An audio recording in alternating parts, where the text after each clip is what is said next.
Grupo.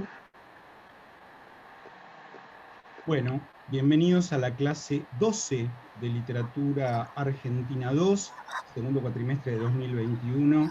Estamos acá con una selecta platea. Tenemos a Musari, Poloni, Baldonedo y Corti. Mirá qué delantera, una delantera de 4, además. Y nos ha fallado la quinta, porque si no si hubiera estado Caputo, teníamos la máquina de River rediviva. Pero bueno, no.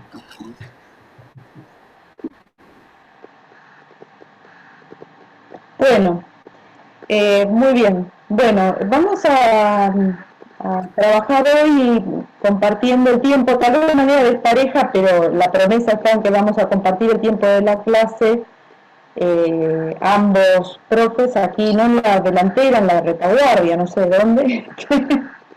Pero bueno, vamos a trabajar con dos textos que en nuestro corpus cierran la entrada que hicimos al año 1970, ¿no?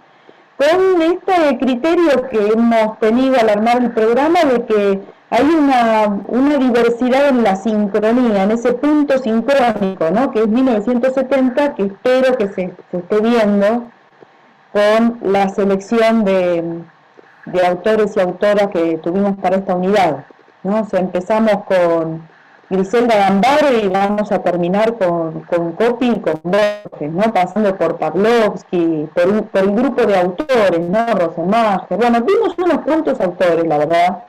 Bueno, teniendo en cuenta que la escritura colectiva, así que si tenemos que ver lo cuantitativo, hemos visto un montón de autores. Pero en cuanto a los textos, creo que habrán visto cierta diversidad de opciones estéticas. Lo que parecía que crea alguna encrucijada para hablar es algo que tiene que ver con el tema histórico, con el tema político. Hay como distintas formas de pasar por, bueno, esencialmente de manera central, reconstituyendo géneros, de la ficción, todo tiene que ver con este momento 1970 de una fuerte conciencia de cambio político y social, ¿no? Así que bueno, habíamos dicho que por un orden que tal vez favorece ver ciertas transiciones, eh, juntábamos hoy, los acercábamos a Coppi y a Borges. En algunos puntos se pueden acercar, no sé si lo notaron, algunos otros, bueno, tenemos un Borges de 71 años, ¿no? Frente a un Coppi que, nacido en 1939, tiene 31 años, ¿no? Cuando escribe Eva Perón, ¿no? O sea, tenemos esto que nos permite la confluencia en el punto sincrónico de que vemos distintos cortes de jerarquía, y de historias históricas múltiples, ¿no? En el mismo punto temporal, ¿no? Tenemos al viejo Borges y al pleno Coppi, ¿no? Así que bueno, llegamos a Perón, tal vez sea la que, leída hacia el final, nos permita ver que no es tan terrible el grado de exhibición de lo violento, porque ya hemos visto otras cosas antes, ¿no? Ya hemos visto a Pavlovsky, hemos visto, o sea que en ese sentido también a veces lo que ayuda a cruzar los autores es ver que, bueno, lo que parecía audacia total en uno visto aisladamente, bueno, en otros demuestra que no era tan original. Sí creo que tocan puntos sensibles diferentes, ¿no? Cada una de estas formas de representar ficcionalmente la violencia, ¿no? En esta grabación que estábamos viendo, si es que es posible, bueno, que el orden que vimos nos dejara ver esa grabación, hay un creciente uso del referente político concreto, ¿no? En lo que va del avión negro a Coppi. Digo, ahí empezamos a emparentar, ¿no? También a diferenciar. Bueno, en el caso de Coppi, nosotros teníamos un libro en PDF, el de César Aira, que estaba completo como adjunto, pero de este libro vamos a tomar elementos que venían en los capítulos 1 y 4, ¿no? Que eran lo que yo les había destacado. Así que, bueno, cuando quieran completo tienen la posibilidad. Este libro en realidad es la transcripción de 4 clases que dio César Aira cuando tuvo acceso a un ciclo del Centro Cultural Rojas que se llamaba COPER, ¿no? Entonces, esto era el año 1968. Estamos hablando, vamos a hacer un pequeño salto antes de volver al 70. Esto era plena primavera democrática. El Centro Cultural Rojas era un lugar donde estaban todas las movidas emergentes de lo cultural y al mismo tiempo la renovación de los cuadros académicos, ¿no? Porque bueno, el Centro Cultural Rojas es el lugar de extensión cultural de la UBA, ¿no? Entonces fue un lugar muy particular. Y César Aira tuvo la suerte de, digo yo, envidiable, de encabezar una especie de repatriación de Coppi, ¿no? El caso peculiar de Coppi es que, si bien nació en la Argentina en el año 39, como dijimos recién, ya en los años 60 había decidido instalarse en París.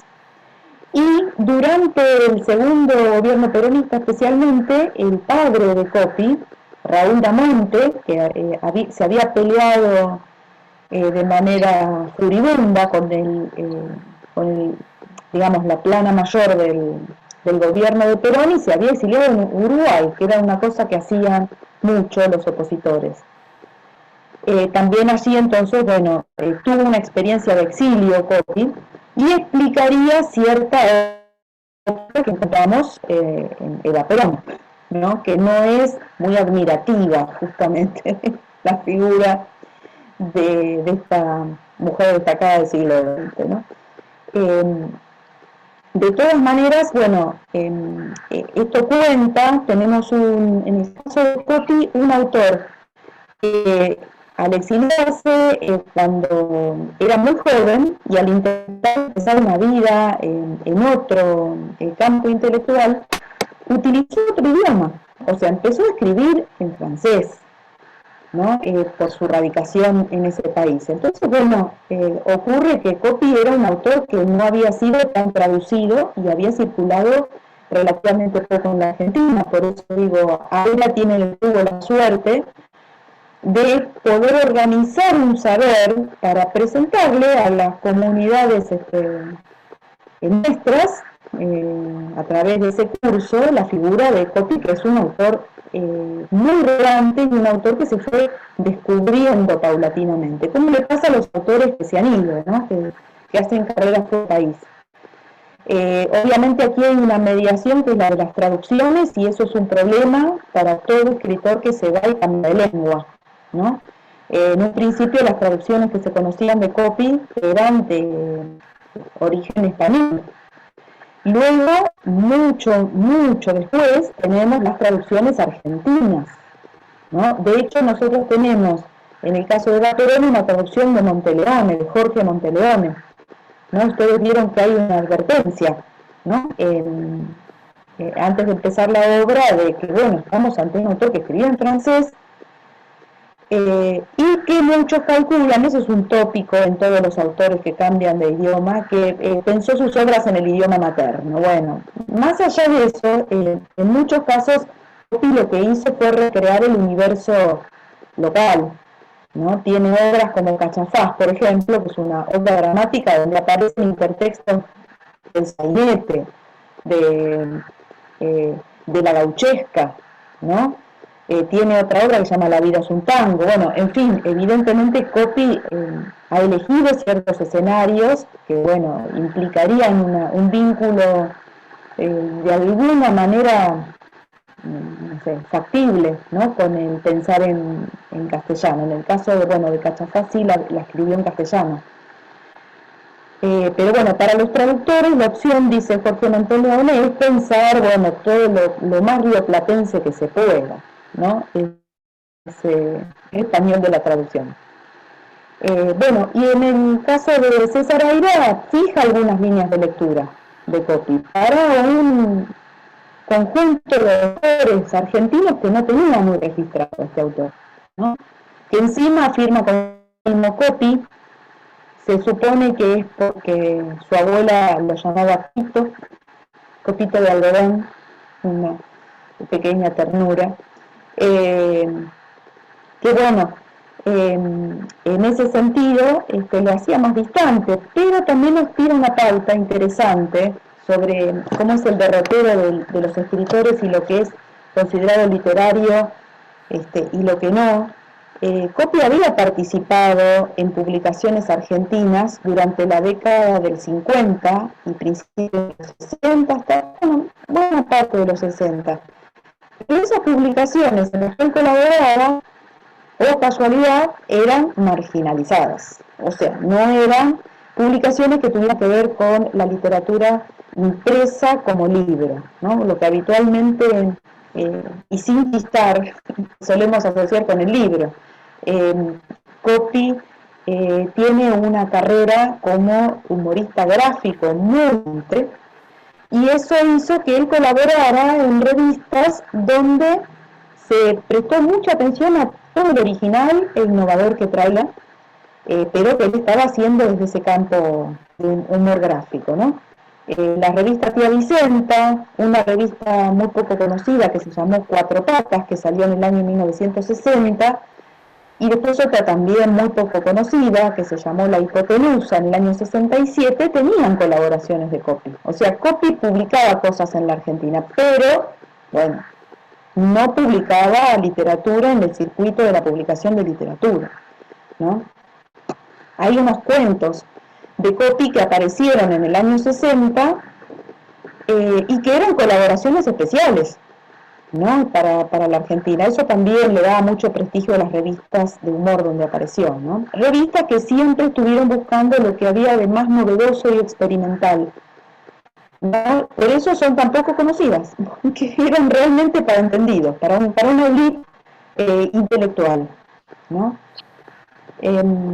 En ese sentido, bueno, Coppi circuló de manera muy desperdigada, con cuentos y humor gráfico, y también a instancias de quién, de su tío, ¿no? Porque aquí hay que destacar que Coppi, Raúl Damonte Botana, ese era su nombre y los dos apellidos de las dos ramas familiares, era nieto de Natalio Botana, el fundador del diario Crítica, ¿no?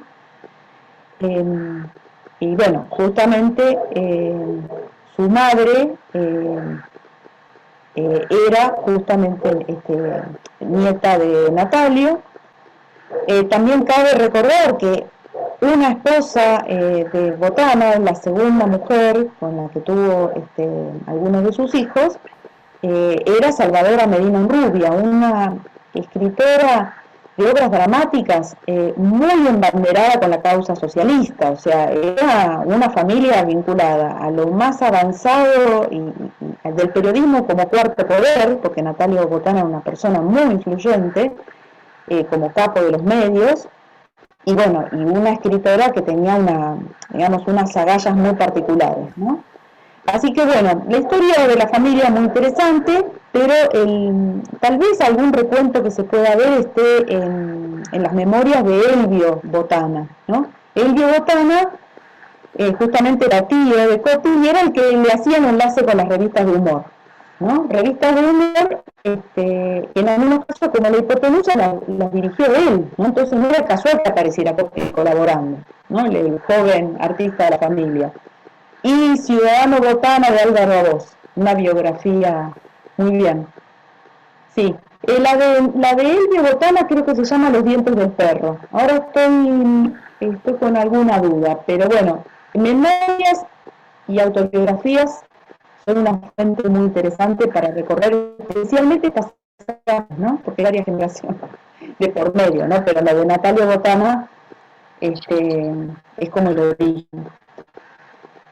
Entonces, bueno, esto tiene que ver con lo que significó que Aira se pusiera. ¿Querés acotar algo más? Sí. Sí, se llama el libro Memorias tras los dientes del perro? Porque es un intertexto con la obra dramática, Los dientes del perro. Está bien. Sí, me sonaba Los dientes del perro, pero no recordaba exactamente. Gracias, Oscar. Así queda registrado. Bueno, respecto entonces del curso que dio Aira, me parece muy interesante también rescatarlo, primero por el carácter fundante, o sea, fundar las líneas de lectura de Coppi, y luego porque escapa, y esto es deliberado, y ustedes cuantas veces quieran van a reponer cantidad de bibliografía que es muy accesible, la lectura desde las teorías de estudios de género, que son las más frecuentes sobre Coppi, y me refiero a género y al dato fundamental del travestismo y de la homosexualidad de Coppi, ¿no? Aira no toma esa línea, no la toma, bueno, por homofobia, por lo que fuere, no importa, tal vez se lo estoy acusando, sencillamente no le interesó, no necesariamente alguien que no toma esa línea de estudios de género debe ser homofóbico, pero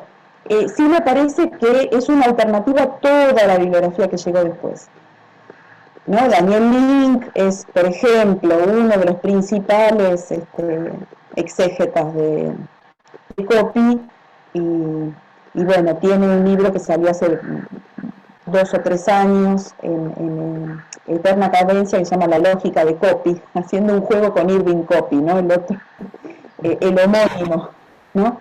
Pero bueno, decir que Coppi es transgénero literario, transgénero sexual, todo, a mí me parece un poco obvio, pero bueno, no sé, igual yo comulgo más con esto de explorar cuáles son tal vez ciertas opciones que Aira pescó sin el auxilio de los estudios culturales, sino viendo con su sensibilidad artística que traía de nuevo, Coppi, que traía interesante y de personal. Hay algo muy gracioso también, o muy irónico, y en el año 2017, esto también lo cuento y después resignificaremos a comentar la obra Eva Perón, o en todo caso entremos, hagamos todo en uno. Eva Perón se estrenó en Francia en 1970 y trajo un escándalo.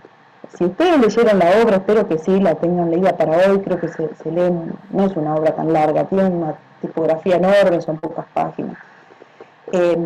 Es una obra terriblemente injuriante, después vamos a ver si se puede llamar, pero en la superficie es muy injuriante la figura de Eva Perón.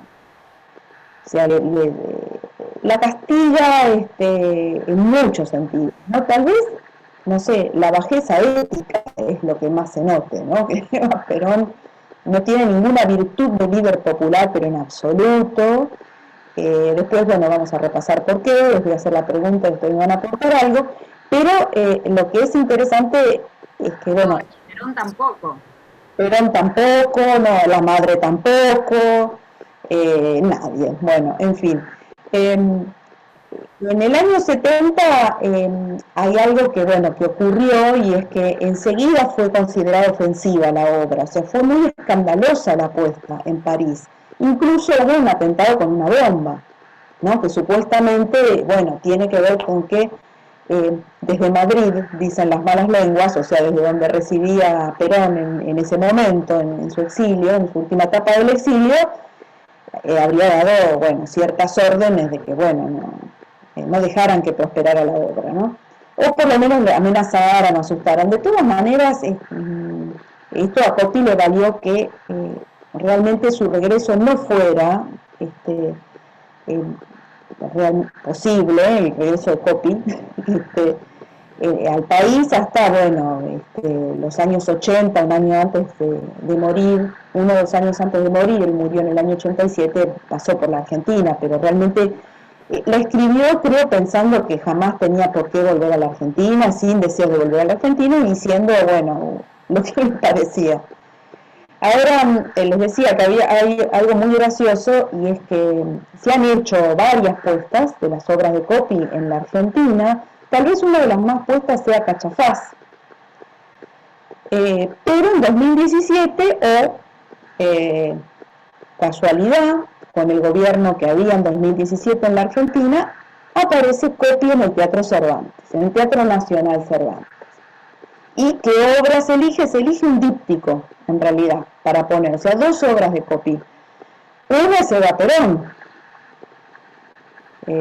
Bueno, las polémicas volvieron a aparecer, pero bueno, teniendo en cuenta que el oficialismo estaba trabajando tal vez con una posible superposición entre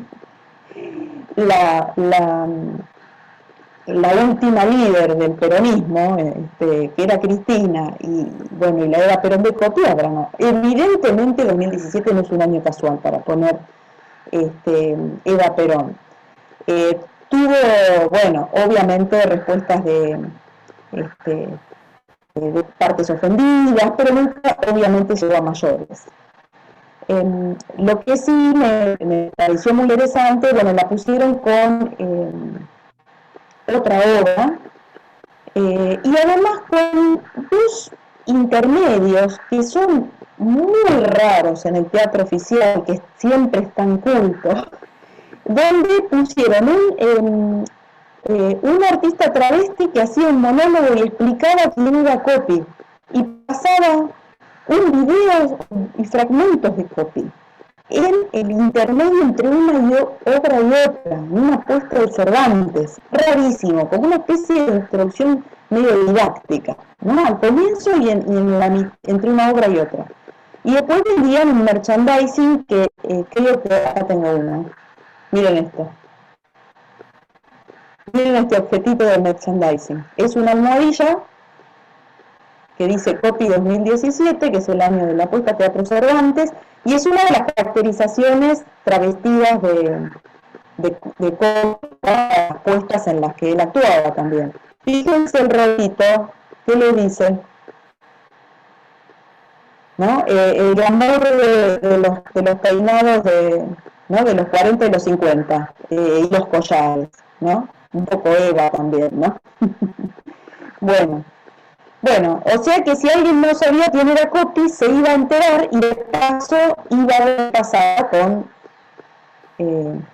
este autor que escribió esta obra de Eva Perón. O sea, alguien que leído en 2017, alguien que se había animado a hablar mal de Eva Perón. Yo lo pongo en estos términos, especialmente porque se pone en una gestión neoliberal, ¿no?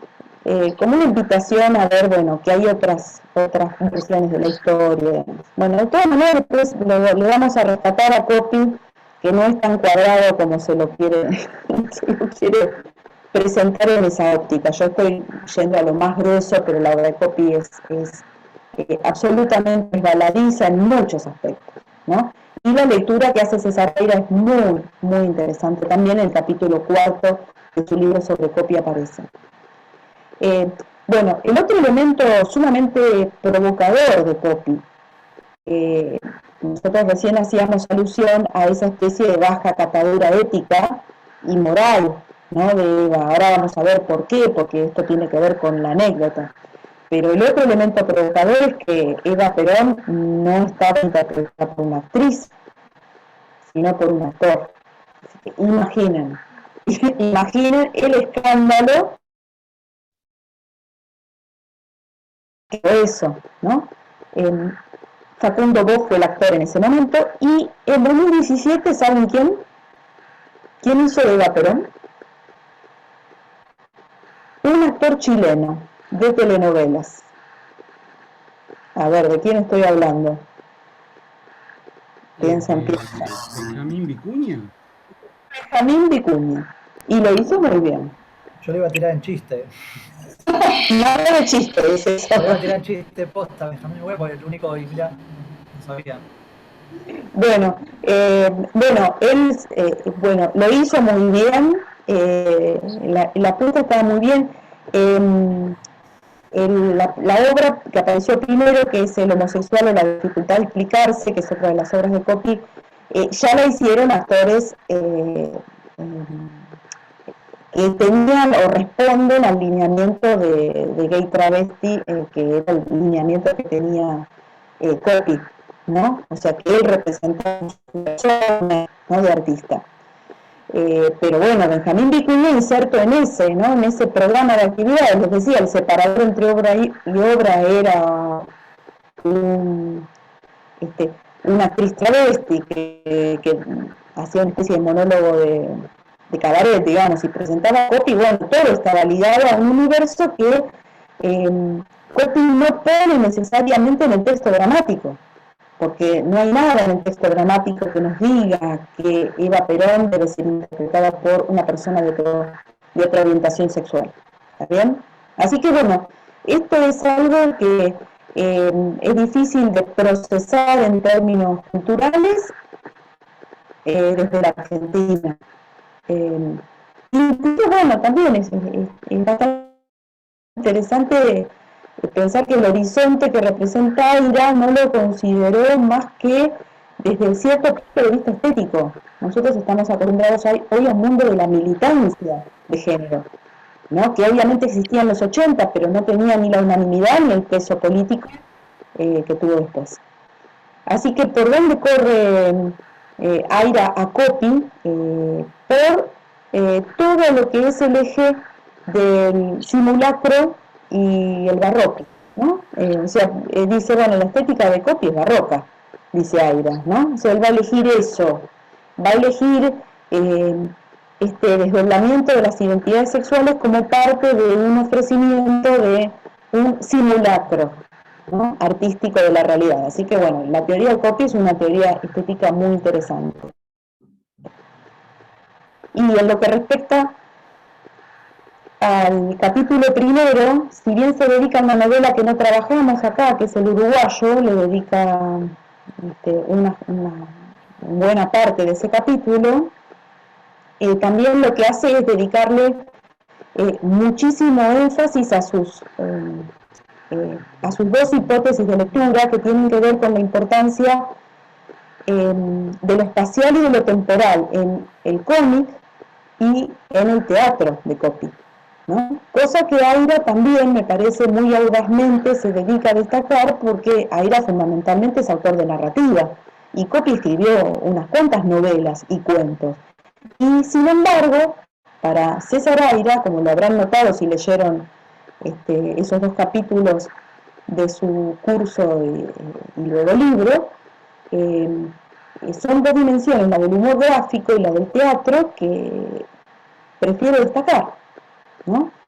Respecto del humor gráfico, el personaje más conocido que hizo Coppi se llama La Mujer Sentada.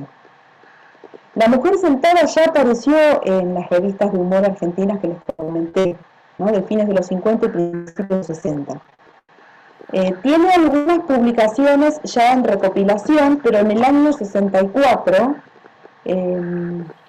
tuvo más sistemáticamente su publicación en una revista francesa de gran tirada y de actualidad que se llama Le Nouvel Observateur, ¿no? Pero bueno, tal vez sea esto. Acá voy a mostrar una edición en castellano que sacó el Cuenco de Plata, que se dedicó muchísimo a publicar en castellano a Coppi. Este es el personaje. No sé si... En estéticas. ¿Cómo? Nos mostraste unas viñetas en estéticas. Sí. Había una viñeta en la que hablaba la mujer sentada con otra parecida a ella y decía, no sé qué me pasa, hay un globo con letras que me sale de la boca.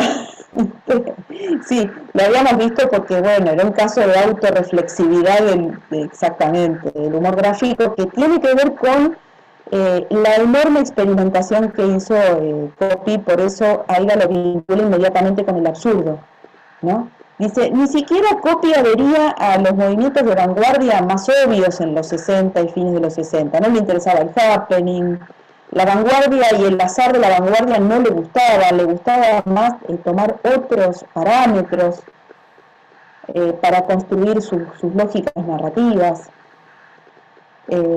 Pero en el caso de La mujer sentada, yo saben a quién veo de humoristas gráficos contemporáneos que me parece que lo sigue de una manera increíblemente cercana. No, no sé, primero les pregunto si les hace acordar a alguien, pero si no, ya. Que publica, a pesar de haber tenido el padre, que era una maravilla como humorista gráfico, creo que él se inspira en esta desprolijidad, en esta especie de doodle, ¿no? ¿Vieron estos garabatos que uno hace? Fíjense la irregularidad del trazo, la simpleza, ¿vieron este dibujo que se hace sin levantar a mano, ¿no? Para mí Tute, el humor que hace Tute, especialmente no en las viñetas que saca en La Nación, sino en las tiras más largas, las que publica en la revista de La Nación.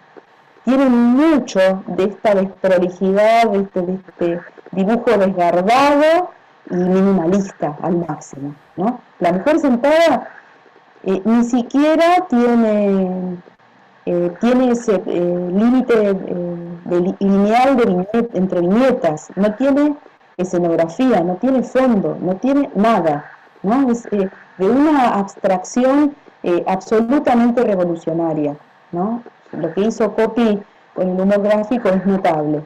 Y alguien lo reconoce a pesar de que lo de él no es opinar sobre dibujo, ¿no? O sea, no es una persona especializada, pero reconoce que allí además hay una construcción del puro presente, ¿no? y una espacialidad de la historia que él considera que lleva también al teatro, ¿no? Bueno, y pasando a Eva Perón, me gustaría que viéramos, ya que se construye sobre un episodio que tiene 3 personajes históricos, ¿no? de existencia referencial, pero puntualmente personajes con nombre y apellido, no esa referencialidad amplia, ¿no? del realismo que a veces construye tipos sociales que uno dice, bueno, sí, reconozco este tipo social. En este caso tenemos nombres propios, tenemos personajes de una referencia histórica que están puestos desafiantemente y al mismo tiempo obligan necesariamente a cotejar, ¿no? Cuánto hay de coincidencia con el referente real y cuánto no, ¿no? Que es lo más interesante tal vez de esta obra, ¿no? Estas 3 figuras ya las nombramos, ¿no? Son Perón, Eva y la madre. En el caso de la enfermera no sabemos porque enfermeras hubo, pero no está señalada, no tiene ningún rasgo de identificación, ¿no? Hay una Fanny nombrada, una Fanny, amiga de Eva, ¿no? Pero tampoco está muy individualizada, puede ser Fanny Navarro, que era una actriz que adhirió muy fervorosamente al peronismo y bueno, que era supuestamente la pareja de Juan Duarte, ¿no? Pero me gustaría que ahora revisáramos todo aquello que les suene como parte de lo que se sabe, de cómo vivían, ¿no? Y de la obra pública, de la imagen pública y de la imagen privada que nos hemos construido de esta pareja presidencial, que reconocen y cuánto les llamó la atención como, construcción deliberadamente anti-idealizante, ¿no? Esto es un trabajo de degradación de todas estas figuras, ¿no? Así que adelante, vamos sumando porque en realidad se trata de una situación donde, como ocurre en el teatro, los textos dramáticos lo plantean, hay mucha información caracterizadora de personajes que aparecen en el diálogo, ¿no? Así que después veamos qué pasa con la anécdota, que también es sorprendente. Pero empecemos por la caracterización de los personajes. Adelante, Dolores. Una pregunta antes. Ibiza, que es como una especie de secretario, ¿se sabe si...? Iba a preguntar lo mismo. No lo Ibiza. Iba a preguntar lo mismo. No lo conté, vieron como personaje referencial. No lo tengo como... Lo tengo en ese sentido, no lo conté. Bueno, ¿y qué me dicen de esto? De cómo están caracterizados los 3 personajes de los que sabemos seguro que tienen referencialidad histórica y política. se montan sobre rasgos que tienen que coincidir para que nosotros los reconozcamos como personajes históricos y políticos, ¿no? A veces se aluden a algunos acontecimientos, a rasgos de carácter, al vínculo entre ellos, ¿no? Y hay todo un discurso circulando con eso. A ver. Digo, sobre todo de la postura interesada de Eva, de que se casa por interés, también de que ella era en realidad la que mandaba, la que tenía, lo cual es medio contradictorio porque por un lado es como que no, lo único que le interesaba era la guita, pero por otro lado la que tenía el carisma y la que tenía el liderazgo era ella, y no, y por eso después fracasa, digamos, mantener el orden. Todo ese discurso circula un montón.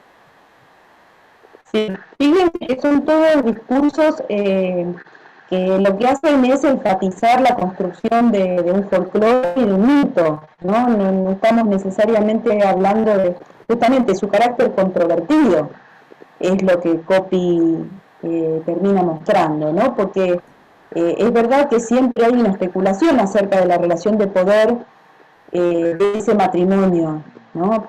Presidencial, y realmente a la luz de episodios como la candidatura ¿no? de Eva Perón, ¿no? Que hubiese pasado, los famosos contrafácticos, ¿no? Que hubiese pasado si Eva se sostenía en la candidatura y se llegaba, ¿no?, a una presidencia con ella como candidata, en fin. Su gusto por las joyas. Por la ropa también, por la ropa cara, quizás, ¿no? La ropa de diseñador, los trajes, las pieles. Sí. El carácter de ella también llevado como a su máxima expresión negativa, ¿no? La cantidad de malas palabras que dice ella me sorprendió muchísimo, nunca la leí de esta manera. Bueno, como una tirana dictadora, todo llevado al extremo. Totalmente, sí. Él, Perón, totalmente desaparecido. No sé si se dieron cuenta la poca cantidad de líneas que tiene él. Se dirigen a él y directamente no responde, no tiene líneas. El personaje siguiente o el que está al lado sigue respondiendo en la escena. Él aparece muy poco. Está totalmente desfigurado. No. Sí,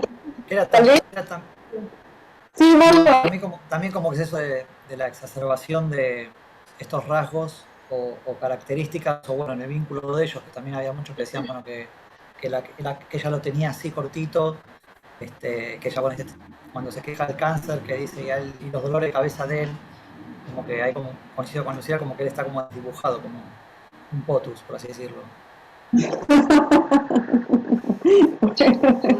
Pero es como el imaginario que se jugaba mucho, que muchos decían eso, como que era, que bueno, que se fue repitiendo pues en la historia eso de el manejado, el que la maneja.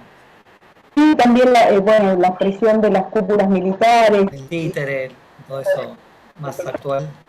Respondía de alguna manera, pero bueno, en ese sentido sí el protagonismo es de Eva en la obra.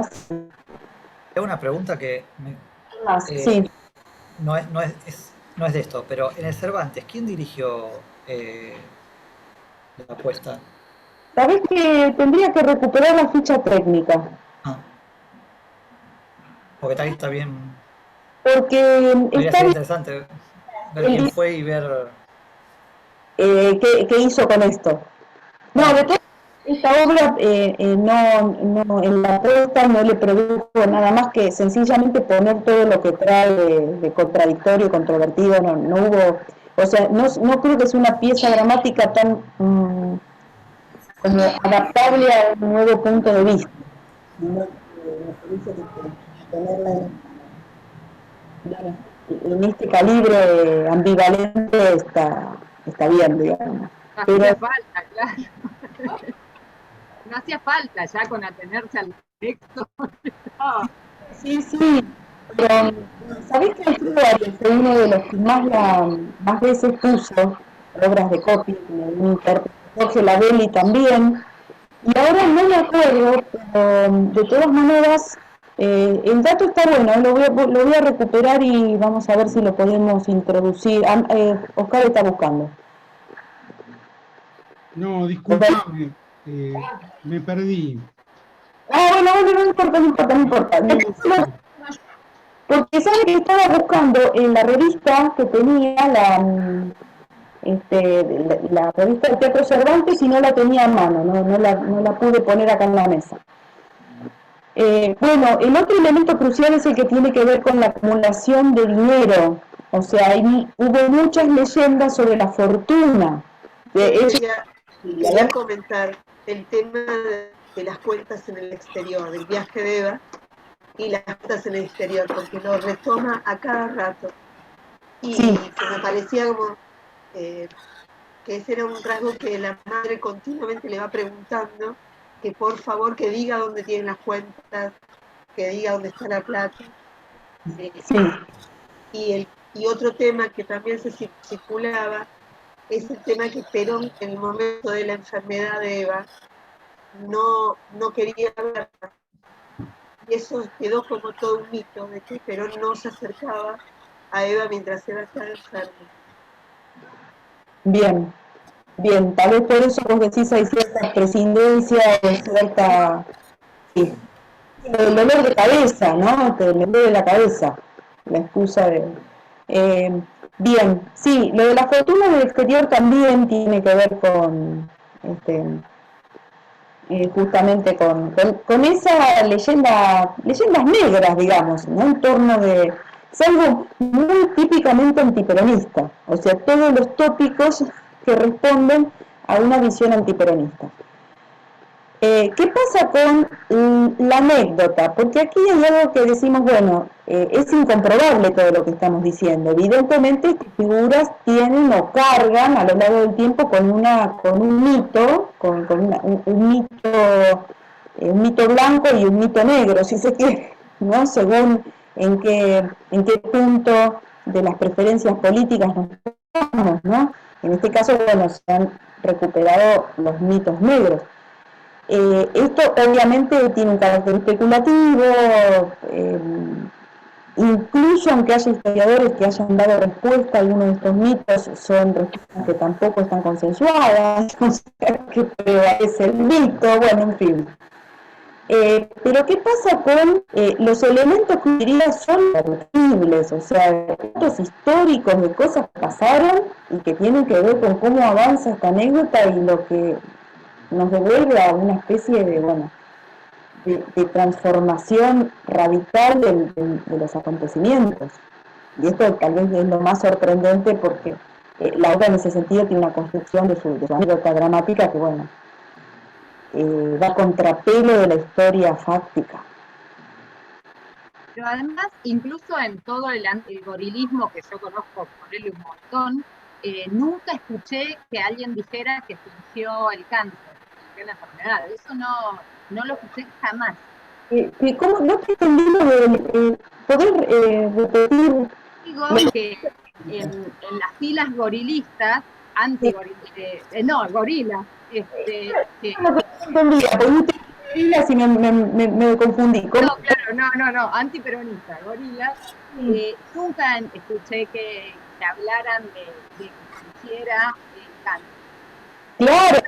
Iba el cáncer, digamos, lo que se escribía era que iba el cáncer. Sí, ¿se acuerdan de que eso fue como el extremo al que llegó la agresión política y bueno, y el enfrentamiento político en la época de la segunda presidencia de Perón, ¿no?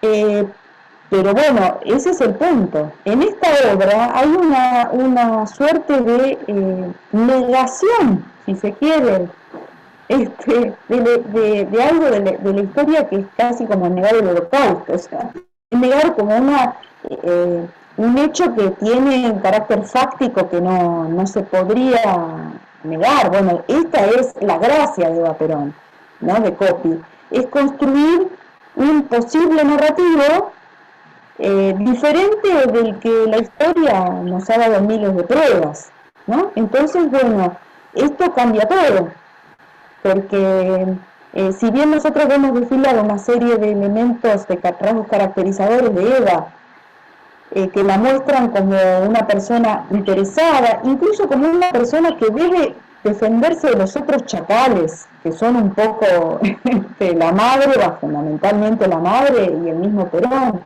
¿no? Ella está diciendo, bueno, ¿para qué quieren mi dinero? ¿Quieren el número de la cuenta? Lo que más quieren es, bueno, justamente en alusión a lo que decía Silvia, lo de las fantasías, de las fortunas inmensas de las cuentas en el exterior y demás está muy trabajado. Pero lo que hace Eva Perón es una estafa histórica, es algo que no nos hubiésemos imaginado, ¿no? Lo que hace es... ¿Cómo? Perdón, digo, aparte, el asesinato de un militante, de una seguidora, eso es como justo poner todavía, como redoblar la apuesta. ¿Vos te referís? Se salva matando a un militante, a una seguidora de ella. Es terrible. Ah, no, puesto así, Silvia, me mataste. Yo pensaba que mucho así. Es como si estuviéramos en un juicio sería un agravante, 10 años más de pena. Una cosa por el estilo. Dicho así, la verdad, terrible. Bueno, no estamos con el avión negro. Si estamos en un año del avión negro, a mí estas cosas son las que me gustan, que pensemos esa simultaneidad y esa pluralidad enorme. En Buenos Aires el avión negro y en París esta obra, Eva Perón, ¿no? De Coppi. Sí, lo que hace es utilizar Coppi algo que Aira le destaca mucho, que es la generación de intrigas narrativas y en este caso de acción dramática que tienen una enorme vertiginosidad y que son absolutamente aceleradas. Nosotros veníamos llevando en la lectura de la obra una serie de discusiones de alcoba, ¿no? Diríamos, ¿no? Hay un conflicto. Ahora vamos a ver como algunas cositas más sutiles, algunos detallecitos que me interesaría, pero esto estamos hablando desde lo más grueso. Eva Perón quiere hacer un baile y quiere tener un baile de palaciego, porque se habla de palacio presidencial, no sé si notaron, que ese, digamos, la palabra palacio tiene una connotación en relación con la asimilación a los regímenes monárquicos y de privilegios, ¿no? Nosotros no tenemos palacio presidencial en la Argentina, pero acá sí hay un palacio presidencial. Y Eva Perón actúa como si fuese la, no sé, la reina Isabel de Inglaterra, quiere dar un baile con los protocolos, los vestidos, ¿no? La elección del vestido y demás. Cuando la gente afuera está llorándola porque entiende que está grave, ¿no? Y ella quiere dar una fiesta, ¿no? Y hay un momento en la página 31 donde se sugiere algo que después va a ser confirmado y va a ser pregnante cuando aparezca lo del asesinato, ¿no? La madre dice en la página 31: esa pobre chica había ordenado bien el vestido, fue ella la que lo tiró al suelo esta mañana. Se levantó muy temprano para probarse todos sus vestidos. La seguí, la vi hacerlo. Y encima ni siquiera está enferma. Es una de sus artimañas políticas. La conozco bien. ¡Qué turra! Y sí, es una turra. Eso lo dice la madre. Después dice que la quiere mucho y sufre por ella. O sea, sostiene dos verdades que son incompatibles. O sea, hay un discurso y un manejo del discurso que es propio de las obras absurdistas, aunque en este caso lo único que encontramos es una contradicción, ¿no? Aquí lo que ha ocurrido es una versión alternativa de lo que es la facticidad histórica, ¿no? Eva Perón no está enferma, finge, y lo finge porque es una artimaña política. Ahí también hay una descalificación que no había forma de envidiársela en la vida real, ¿no? O sea, le han agregado otra bajeza moral más. Pero bueno, esto se entiende muy bien con la necesidad que tiene después de poner a la enfermera sustituyendo un lugar histórico que tuvo, ¿no? Una sustitución, pone a la enfermera y Menos mal que en todo caso tiene la piedad de asesinarla, ¿no? Porque casi otra versión más cruel, tal vez, o más de a la Paula encerrada viva y adentro del cajoncito y la mandaba. Pero bueno, esa estafa de alguna manera, bueno, después abre algunos interrogantes, ¿no? ¿Quiénes de la familia sabían que iba a hacer esto? ¿Lo decidió ella sola? ¿Es para su propio beneficio? ¿No? ¿Qué pasa con esto? ¿No? En definitiva, este es el punto crucial al que, bueno, nos dirige toda la lectura de Eva Perón, ¿no? Tenemos una situación de alcoba, unas discusiones, ¿no? De la intimidad, ¿no? De la familia, del matrimonio, y de repente nos encontramos con que Eva produce algo que desmiente la versión oficial de la historia, ¿no? Lo produce, es un acto íntimo, digamos, es un acto secreto y es un crimen. Asesinato de una militante, dicho en términos de Silvia, que es la fiscal del caso. Bueno, por eso hay una lectura crítica que dice, Coppi transformó el drama político en un thriller, porque es eso, es un thriller, ¿no? Es cómo hacemos para escapar a un destino que no desea, bueno, matando a otra persona, ¿no? Lo tendría planificado desde antes. Bueno, fíjense que hay un montón de elementos que tienen que ver con el grado de, digamos, de profundidad en cuanto a la información sobre la historia y los personajes que no vamos a tener. El hecho en sí brutal es ese, ¿no? Eva Perón, esta Eva Perón se salva, ¿no? Por eso dice Coppi, tiene mucho que ver que esta Eva Perón sea travesti, porque evidentemente trasciende porque no tiene problemas que tengan que ver con una anatomía conocida de la mujer, sino que tiene algo que en realidad, dice, no sé si leyeron eso de Aira, esta Eva Perón en realidad se está preservando para sufrir otro problema, que es el SIDA. O sea, esta Eva Perón travesti es la que va a representar, bueno, en la época en que lo lee Aira, o sea, en la década de la primavera democrática, la otra peste, ¿no? O sea, una Eva Perón travesti leída en los 80 y dice, sí, dice Aira, obviamente va a representar uno de los problemas que diezmaron a buena parte de las comunidades gays de esta época, ¿no? Entonces dice, bueno, no es casual. Hay una trascendencia de género, también dice Aira, lo que ha hecho justamente Coppi es trascender un problema de género reconocido y también allí transgrede la historia. O sea, al transgredir el sexo de Eva Perón ya está transgrediendo la historia política conocida, ¿no? Eso, bueno, es un punto interesante, porque además empieza a entrar en la consideración nuestra todas las hipótesis acerca de la simulación y de las realidades simuladas, ¿no? Que son muy características del barroco, ¿no?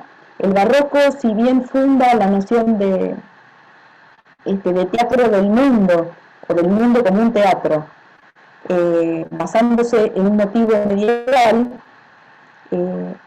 como es la época de la contrarreforma y de ¿no? del retorno del extremismo católico, del barroco, especialmente en España, significó en muchos casos la visión del barroco presentar el teatro como un mundo donde todos interpretamos un personaje, o sea, una alegoría que nos pone en una situación de estar representando siempre un papel falso.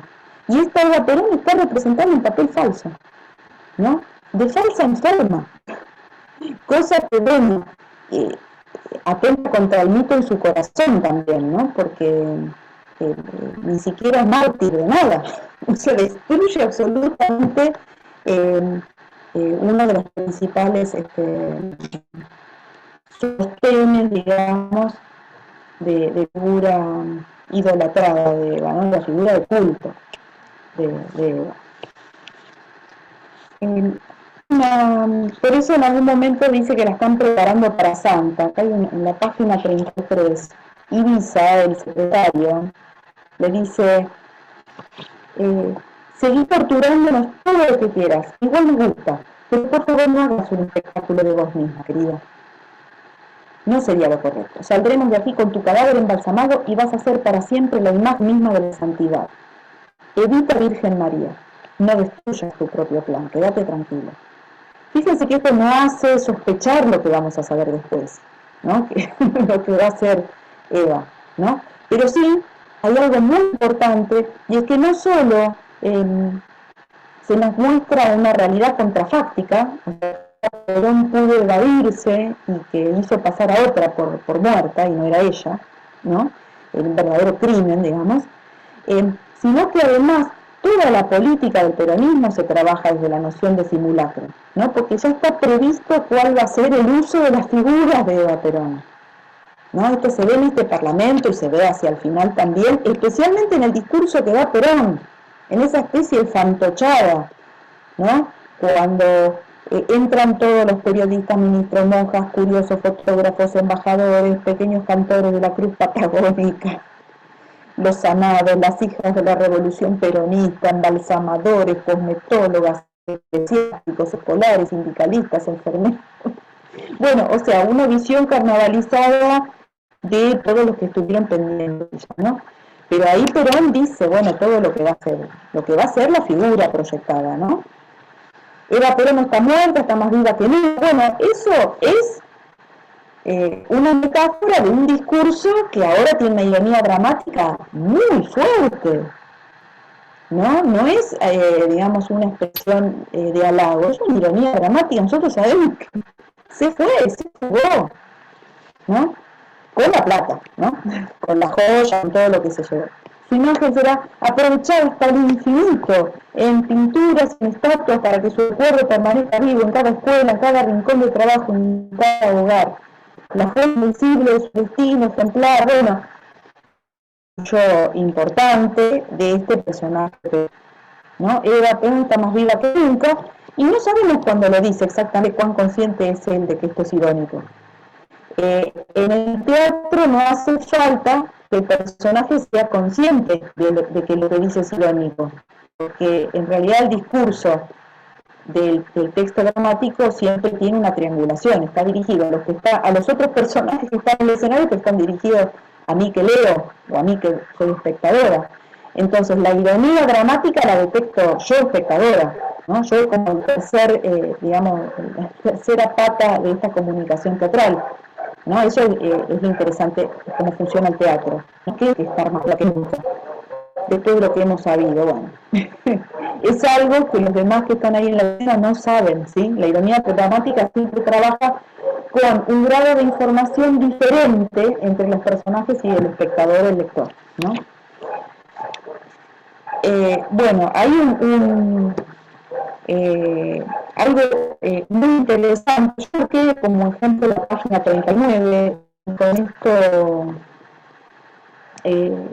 cierro porque vamos a dedicarnos un poquito al informe de Brody. Dice la madre, bueno, pregunta Vita ¿qué dicen en la radio? En la página 39, ¿qué dicen en la radio? Hablan todo el tiempo de vos, dice la madre. Pasan tu vida en la novela y después dicen que estás por morir, que hay mucha gente que espera del otro lado de la puerta. ¿Y qué? Dice Vita. La madre, que no podés dar un baile, si se dieran cuenta no es lógico, ¿no? Bueno, acá hay algo muy interesante porque hay una contradicción muy fuerte entre la historia oficial de la vida y de Eva y del gobierno peronista, la historia extraoficial, lo que pasa en la escena y lo que pasa en la extraescena. O sea, la extraescena sigue imperturbable, o sea, no ha sido afectada en su verdad histórica. Lo que sí ha sido afectado en la verdad histórica es lo que pasa en la escena, ¿no? En el espacio de lo que se ve, ¿no? La extraescena es aquello que no se ve. ¿Qué es lo que no se ve? Las multitudes velando por Evita, la radio, o sea, todo aquello que no se ve en escena. Aquello que se ve en escena es totalmente contradictorio respecto de esa extra escena. Bueno, creo que tal vez sea lo principal. No sé si hay alguna duda. Lo único que yo quisiera agregar para llenar como de una especie de genealogía interesante y conectar con el autor que vamos a ver ahora, así como todo tiene que ver con todo, es que hay un cuento de Borges que se llama El Simulacro y que apareció en El Hacedor, ¿no? El Hacedor es un libro del año 60 de Borges. No sé si ustedes tuvieron la oportunidad de oír hablar del Simulacro, pero es bastante impactante. Es un texto de Borges que tiene una relación política, una referencialidad política, aunque sea una alusión, pero muy fuerte. Cabe recordar también que hubo una alusión política muy fuerte antiperonista en La Fiesta del Monstruo, que es un texto que había escrito con Bioy Casares, Borges, y que circuló anónimo durante mucho tiempo. Ese ya era, bueno, ese sí tiene la muerte de un militante, me hiciste acordar, Silvia. Es la historia muy truculenta de cómo militantes matan a un estudiante judío. Es terrible, pero me acordé cuando ahora militan. Pero en el Simulacro lo que se ve es un lugar, unos fragmentitos, porque traje a cuenta. Dani lo menciona porque es una filosofía de tratamientos literarios de la figura de Evita que en esa ausencia de traductor él expone. Eso lo tienen en el PDF. Bueno, voy a leer un fragmento del Simulacro de El Hacedor. Yo tengo las ediciones de MC de otras épocas, son de mi época en que gasté las obras de Borges. A ver, yo lo tengo en la página 20. Por ejemplo, hay otro cuento del Hacedor que tengo en la página anterior que se llama El Cautivo, que tal vez sea otro de los más famosos, o cuentos breves, muy breves de Borges, no de una página nada más. El Simulacro también es de una página. Dice, voy a leerlo salteado, pero así se dan una idea. En uno de los días de julio de 1952, el enlutado apareció en aquel pueblito del Chaco. Era alto, flaco, ahindiado, con una cara inexpresiva, de opa o de máscara. Eligió un rancho cerca del río. Armó una tabla sobre 2 caballetes y encima una caja de cartón con una muñeca de pelo rubio. Además encendieron 4 velas y pusieron flores alrededor. La gente no tardó en acudir. Viejas desesperadas, chicos atónitos, peones que se quitaban con respeto el casco de corcho, desfilaban ante la caja y repetían: mi sentido pésame general.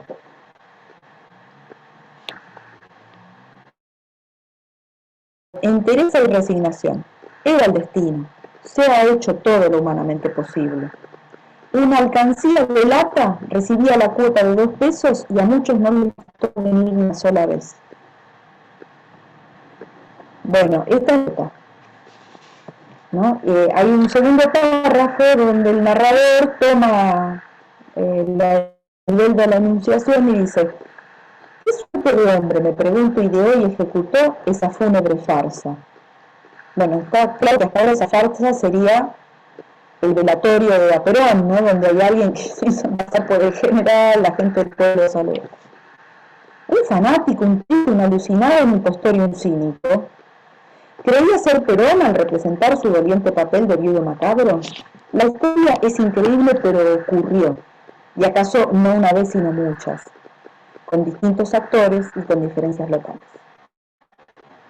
En ella está la cifra perfecta de una época irreal, y es como el reflejo de un sueño, o como aquel drama en el drama que se ve en Hamlet. El enlutado no era Perón, y la muñeca rubia no era la mujer Eva Duarte. Pero tampoco Perón era Perón, ni Eva era Eva, sino desconocidos o anónimos, cuyo nombre secreto, cuyo rostro verdadero ignoramos, que fundaron, para el crédulo amor de los arrabales, una crasa mitología. Bueno, es un textito antiperonista, claramente, de Perón, bueno, no siempre es tan lavado y tan evadido del mundo como se lo pinta, ¿no? Esto está claro. Pero la vuelta de tuerca es, ni siquiera podemos afirmar la realidad del personaje histórico.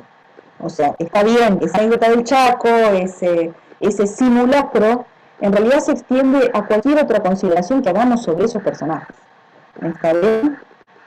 ¿No? Y además él aprovecha la noción de simulacro barroca, porque a Borges le encantaban, ¿se acuerdan? Las puestas en abismo, el teatro dentro del teatro, parece Hamlet, ¿no? Y está en la misma línea de la lectura del simulacro barroco que encontró Aira en Copy, ¿sí? O sea, la línea es muy directa entre este cuento y la obra, ¿no? Y de paso ya caemos en Borges, así vamos pasando, ¿no? Porque bueno, Borges en 1970 publicó el informe de Brody, ¿no? Y en el informe de Brody, que ya habíamos recorrido así como entresacando algunas cosas cuando Oscar trabajó en la unidad del 26, del año 26, aparecen, bueno, todo este mundo propio y autónomo que tiene cada cuento, así que por eso la selección de uno en particular, ¿no? En el prólogo hay algo que me pareció interesante para mostrar hasta qué punto Borges ya está pegando la vuelta, porque necesita de alguna manera revisar su propia poética. Dice en el prólogo, a veces está al final y ese epílogo acá es prólogo, dice: fuera del texto que da nombre a este libro y que manifiestamente procede del último viaje emprendido por Lemuel Gulliver, mis cuentos son realistas, para usar la nomenclatura hoy en boga, ¿no? Bueno, ¿qué pasa con esto? Recordemos que Borges defendía su pertenencia a la literatura fantástica, todo era fantástico, las utopías, las ruinas circulares, incluso decía la filosofía, ¿no? De Tlön es una rama de la literatura fantástica, todo puede verse en clave de fantástico, él elige la clave del realismo. De todas maneras, el cuento que justamente es elegido para cerrar esta unidad no es el que él señala como realista. Sencillamente quería hacer esa advertencia porque Borges incluye una variedad en este libro, ¿no? No es realista, pero tampoco es fantástico en un sentido convencional el informe de Brody. Esta advertencia que hace de que procede de uno de los libros de Lemuel Gulliver nos manda a un clásico del siglo XVIII, que es Los viajes de Gulliver, de Jonathan Swift, ¿no? Fíjense que menciona el último viaje emprendido por Lemuel Gulliver, ¿no? No menciona los viajes de Gulliver de Swift, el autor empírico, sino que menciona al personaje que creó Swift, ¿no? Hay una cosa muy divertida con esto, no sé si ustedes leyeron en alguna oportunidad o vieron una versión de Los viajes de Gulliver, tal vez sea una de las novelas más interesantes del iluminismo, ¿no? Del siglo XVIII, es de 1726, ¿sí? O sea, principios del siglo XVIII. Muy anterior a la novela realista y psicológica que se ha consagrado con el tiempo, ¿no?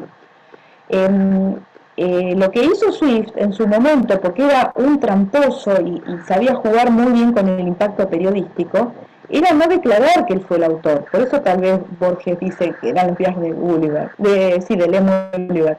Cuando sacó la primera parte de los viajes de Gulliver, decía viajes del capitán Lemuel Gulliver por varias regiones del planeta. Eso decía la tapa del libro. Después uno se daba cuenta de que, bueno, llegaba a un país donde había gente en miniatura, o sea, pasaban cosas que realmente había que ser muy ingenuo para creer que fuesen posibles, ¿no? Pero lo que hizo Swift, que era un típico iluminista, o sea, un tipo que sabía que había que generar y, avivar a la opinión pública, que era una novedad en la época, ¿no? Las revistas recién estaban llegando a ser una tirada que llegara a ciertos sectores de la comunidad, ¿no? Es la época del surgimiento del periodismo y Swift sabía manejar eso. Lo que hizo fue mostrar defectos de la sociedad de su época a través de un falso relato de viajes. Pero esa sociedad que visitaba Gulliver corresponde a la noción de utopía o distopía que nosotros ya conocemos. por Borges, ¿sí? O sea, no es casual que ahora Borges vuelva al género de la distopía en este final del informe de Brody, ¿no? La referencia es al cuarto viaje.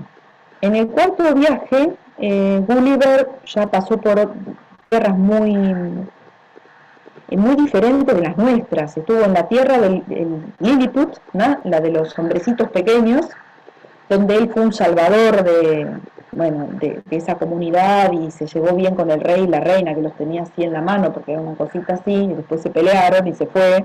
Después fue a una región donde todos eran muchísimo más grandes que él, o sea, la escala humana era una variante importante para introducir una diferencia típica de las sociedades utópicas, y después fue una isla flotante, que es la famosa isla de la puta, donde había un montón de científicos que eran todos unos carambanas, ¿no? Y ahí empezó justamente a hacer una crítica satírica de las pretensiones de cientificismo y avance tecnológico de su época. Y el cuarto viaje fue al que se llamó País de los Caballos. Pero Gulliver, cuando llega al País de los Caballos, todavía no sabe con qué se va a encontrar, y lo primero que encuentra cuando llega es que va caminando por un lugar lleno de árboles, por un bosque, y empieza a recibir cagadas en la cabeza. O sea, literalmente le cagan la cabeza, el cuerpo, todo. Y se da cuenta que hay seres que viven en esos árboles, ¿no? Y después, cuando los empieza a mirar bien, son muy peludos y desagradables, pero son muy parecidos a él. ¿No? Descubre que son como él, ¿no? Y que no saben hablar bien y que son muy brutos. Después conoce a los caballos y, bueno, cree que son las bestias que viven en las caballerizas, como en Inglaterra. Pero no, hablan, son cultos, son delicados, son limpios, tienen filosofía, son virtuosos. En su idioma, por ejemplo, no existe la palabra mentira. Son tan virtuosos que cuando empiezan a exponer, ¿no? Gulliver le dice de qué país viene, que siempre es un desastre. Inglaterra, como la utopía de Tomás Moro, es todo un desastre. O sea, es el contrapunto de sistema comparativo que va en contra, que es la sociedad real, digamos. En esta sociedad de los caballos, nadie hiere a nadie, nadie es agresivo, nadie miente, por ejemplo.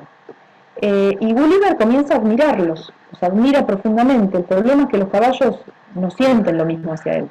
Le dicen, vos sos igual a esos tipos que estaban cagando en los árboles, porque es igual, dice, vos sos, y acá el término está utilizado por vos, que sos un yahoo, ¿no? Sos un yahoo.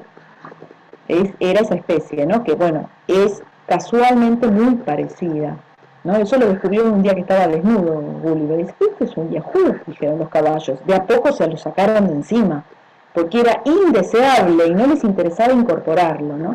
Entonces, de su último viaje y conocimiento de una sociedad mejor que la de él, Gulliver se va porque no lo aceptan, ¿no? Bueno, este es un poco el planteo.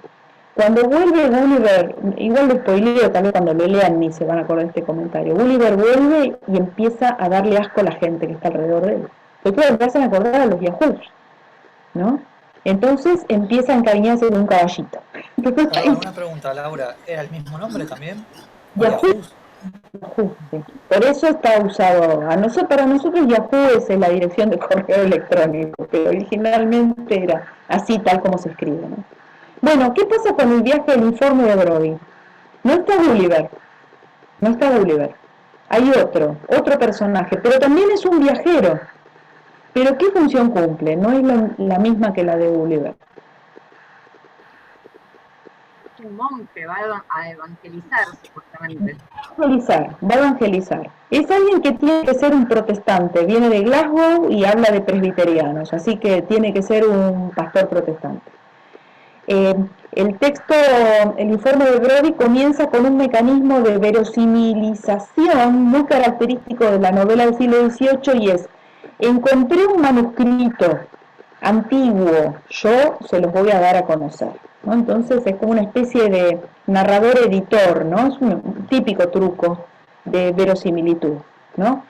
Fundar una especie de testimonio, cierta verosimilitud de todo el resto del relato. Entonces ese es el testimonio de este predicador, ¿no? O evangelista. Bueno, ¿encuentran los rasgos de descripción de sociedad distópica en este cuento?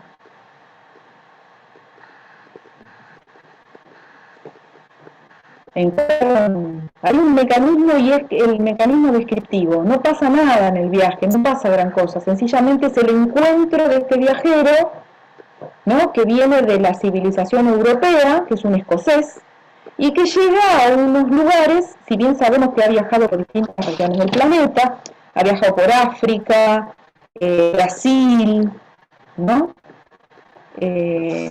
Bueno, llega a un lugar donde, bueno, viven, dice, hombres monos, que tiene,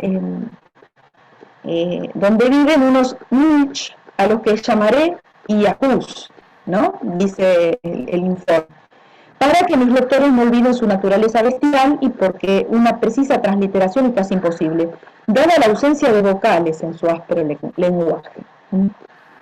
Voy a hacer una acotación y ya te dejo, Dolores. El país de los caballos, en el texto de Swift, se llamaba Hun, imitando el relincho, ¿no? Era muy gracioso eso. Pero los Yahoos eran las bestias, que eran la versión alternativa de nuestro humano civilizado y europeo. En este caso también se llaman Yahoo, pero lo llaman hombres mono. O sea, fíjense que hay una coincidencia con esos personajes de la novela de Swift. Bueno, sí, Dolores, ¿qué ibas a comentar? Pensaba que lo distópico para mí está que no es una sociedad completamente diferente a la del protestante, ¿cómo sería? ¿Cómo se llamaba? Que Brody, no, ya sé, pero digo, ¿cómo era el...? Bueno, no importa, porque no es monstruo. Digo, y una referencia a que probablemente esto no es un antepasado de nuestra civilización, sino la degradación a la que llegaríamos. Sí, sí. Sí, eso es muy interesante. No es casual que se revierta el veredicto de este visitante comparado con Gulliver como visitante. O sea, Gulliver se espanta de ser un Yahoo. Quisiera sacarse su entidad de Yahoo, pero es imposible porque es biológica y cultural, pero es biológica. En este caso, ¿qué dice Brody? Son terriblemente desastrosos, tienen dos palabras,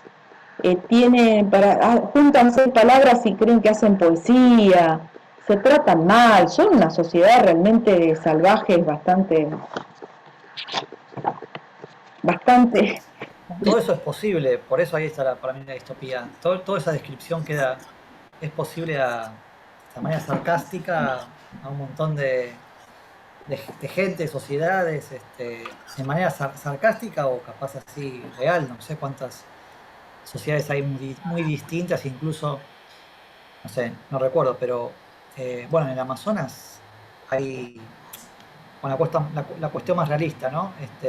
Hay un montón de sociedades, no, un montón de sociedades, pero hay como tribus que viven así de manera muy, ¿cómo se dice? Muy, no sé cuál es la palabra, sí, salvaje, bueno, una mini sociedad, pero no me sale la palabra, como alejado de todo lo que es las costumbres occidentales, incluso, bueno, no se dejan, a mí me hacía acordar a eso cuando volví a leer ahora, pero en su momento, ahora no, pero cuando lo vi por primera vez, como que me hacía mucho acordar a eso, las tribus como, ahora sí lo vi como más de manera sarcástica, así como haciendo paralelismos con una actualidad o bueno, así o un futuro cercano.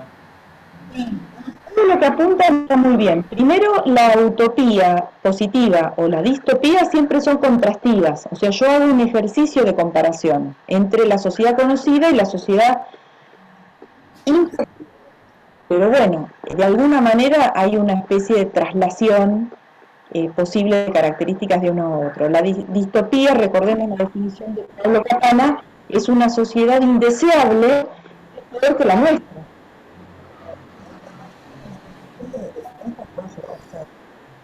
Ahora, esa capacidad contrastiva la podemos hacer respecto de un referente que deja pasar una sola vez Borges en este cuento y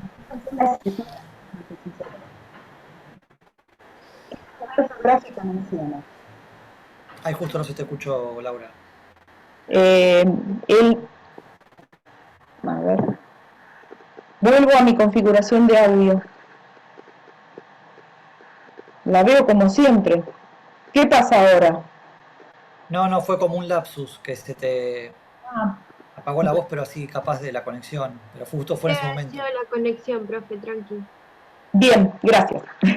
Bueno, en el párrafo sobre los hechiceros hay una mención al lugar que operaría como referencia disimulada de dónde viven estos yahoos. El párrafo de los hechiceros empieza, he hablado de la reina y del rey, paso ahora a los hechiceros. He escrito que son 4.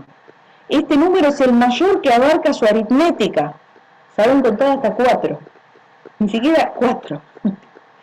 Este número es el mayor que abarca su aritmética. Cuentan con los dedos. 1, 2, 3, 4. Muchos. El infinito empieza en el pulgar. Lo mismo me aseguran ocurre con las tribus que merodean en las inmediaciones de Buenos Aires. Bueno, o sea que ya sabemos más o menos por dónde están ubicados estos hombres monos. ¿Sí? Están ubicados entre Brasil y la Argentina, ¿no? Porque después recuerden que sale de ahí y enseguida encuentra gente que habla en portugués, ¿no? Que es un idioma que conoce, ¿no? ¿No? Bueno, acá estamos, en el Mercosur. Este Mercosur que tiene justamente la fachada distópica. Ahora, lo que comentadores y que después ustedes pueden profundizar, yo creo que lo de Beatriz Arlo en este capítulo que les dejé de Borges, un escritor en las orillas, es bastante clara, es que Borges por algún motivo piadoso, o especialmente para que pensemos en la similitud con nuestra propia situación, hace que este personaje pida clemencia por esta sociedad inferior y que además, como también señalaba Dolores, considere o proponga la hipótesis de que son una raza que ha vivido mejor y se ha degradado, o sea, que ha tenido un grado de civilización mayor y que se ha degradado. O sea, es la piedad por las culturas que se degradan. Y eso es Buenos Aires. Bueno, un detalle, ¿no? De que Borges está teniendo una mirada donde la aproximación es, al contrario de la de Tolón Visterpius, ¿se acuerdan? Desde el mundo conocido de Buenos Aires, donde Borges y sus amigos conocen un capítulo de un libro donde se habla de una región que ellos no conocen, a esto, ¿no? Presentar con un fenómeno, un procedimiento de extrañamiento en un lugar que es el cotidiano, que es ese lugar donde viven Borges y sus amigos en realidad, ¿no? Así que bueno, hay un trabajo de focalización narrativa muy diferente y además hay un trabajo, por eso yo elegí este cuento, de cruce fabuloso de reescritura complementaria de una ficción conocida, ¿no? Hay una mezcla de la intervención del mundo ficcional para introducir una alusión a la realidad local. O sea, lo que hizo Borges es intervenir el mundo ficcional de Gulliver con alusiones locales a Buenos Aires y Brasil, pero más que nada Buenos Aires, ¿no? Es llegar a fusionar dos niveles que ontológicamente no se llevan, ¿no? Primero, una obra literaria que se escribió en el siglo XVIII en otro país y que ya conocemos que es una ficción, con una posibilidad contrastiva con una realidad histórica, geográfica y cultural que es la nuestra, ¿no? Un trabajo netamente de narrativa posmoderna, ¿no? Y ahí, bueno, ya dejo sembrada la inquietud para pasar a la otra unidad y avanzar en el tiempo, pero bueno, Borges nos pone en esta encrucijada con el informe de Brody. Es un ejercicio de combinación de dos mundos que son ontológicamente incompatibles, ¿no? el de la ficción literaria reconocida como tal y el de nuestra referencia al mundo que ontológicamente consideramos real y habitado por nosotros, ¿no? Bueno, y con esto cierro 1970. Si hay algún comentario, y si no, ya estamos con el último paso en este recorrido, y ahí le dejo a Oscar la palabra. Bueno, muchas gracias, Laura. ¿Me escuchan bien? Sí, bien. Sí, lo que yo quiero hacer en este ratito que queda es que conversemos un poco acerca de la literatura argentina que hemos leído todos, ¿no? Los profes y los estudiantes, que corresponde a todos los años que van, desde 1970 hasta 2013, que es el año de la unidad. Por lo pronto, primero les quiero avisar que he subido las 4 obras escaneadas, por si alguna no la pudieron conseguir. Yo había adelantado que las obras de poesía estaban difíciles para conseguirlas, por ahí las de prosa no tanto, pero bueno, las obras son en el orden en el que las vamos a ver. Mi libro Enterrado de Libertella, de Mauro Libertella, Ladrilleros de Selva Almada, son 2 novelas, breves las 2.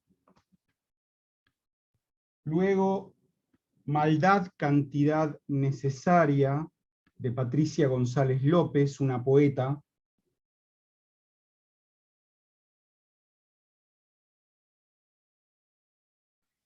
Y finalmente, el libro de poesía de un narrador, que es Juan Diego Incardona. Digo él porque es el único libro de poesía, ¿no? Hasta donde yo sepa. Amor bajo cero, de Incardona. Todos estos libros corresponden al año 2013.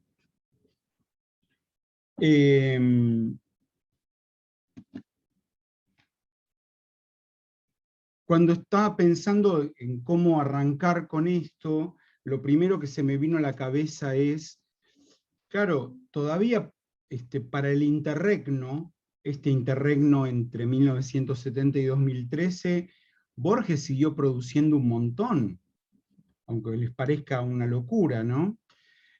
Todavía en la década del 70 escribe otro libro extraordinario de cuentos, tal como a mí me parece que es el Informe de Brody, que es el libro de Arena, y luego una enorme cantidad de poemarios, como si hubiera vuelto a su primera juventud y escribiese libros de poesía, varios, todos sus últimos libros son eso, prácticamente libros de poesía. Muere, como ustedes saben, en 1986. Todavía están vivos grandes escritores de los 40, de los 50, de los 60, de los 70, ¿no?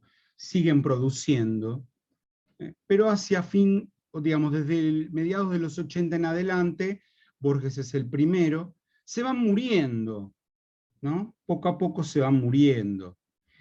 Y entonces, algunos de los que hemos hablado en 1944, los de los 70, casi todos, se fueron muriendo también. Y entonces yo me preguntaba qué información habría sobre este periodo de las últimas 4 décadas, digamos, o casi 5 ya, desde 1970 para acá. ¿Qué diría el último tomo,